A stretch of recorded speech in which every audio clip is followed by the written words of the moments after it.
color of a storm, saw the legend as fragility. "The old stories are dust, Father," he challenged. "We are chasing a ghost into a stone grave." "The old stories are our map, Kestrel," Sewell rumbled, his voice a certainty beyond argument. "They were left by those who survived. They are all we have left." With a final look at his weary family, Sewell turned his face to the mountains.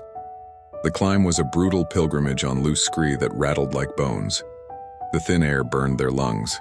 An old mare lost her footing, her fall marked by a sickening slide, a single cry, and then a terrible silence. Sewell's heart fractured, but he did not look back.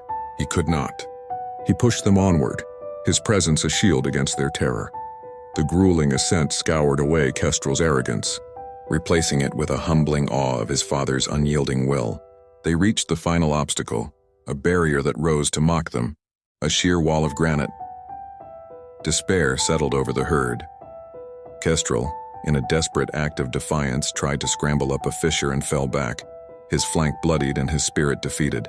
But Sewell was not looking at the impassable wall. He was watching a shadow from a pinnacle cut a sharp line across the rock. He remembered his sire's last words on the tale. "Follow the shadow of the afternoon sun." There, almost perfectly hidden, was the path. It was a switchback, a secret staircase no wider than a single horse. One by one, Sewell nudged his exhausted family onto the terrifying ledge.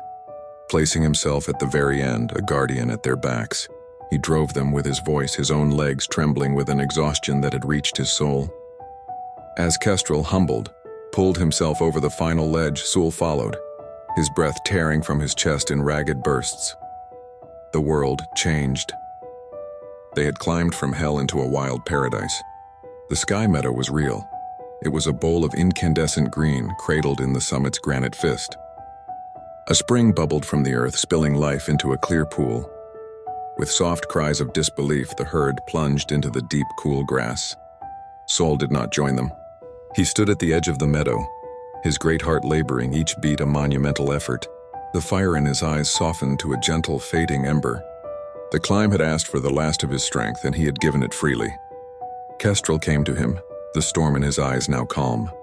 He touched his nose to his father's powerful shoulder in a gesture of understanding that needed no words. He knew. Sewell looked over his family, seeing the life that would now continue. He saw Kestrel, no longer a brash colt but a leader, forged in hardship and ready to guard this sanctuary. His legacy was the quiet, rhythmic thunder of his herd's hooves, grazing peacefully in the heart of the sky. He had brought the sun to the top of the mountain, and here, among the clouds, he would let it finally set.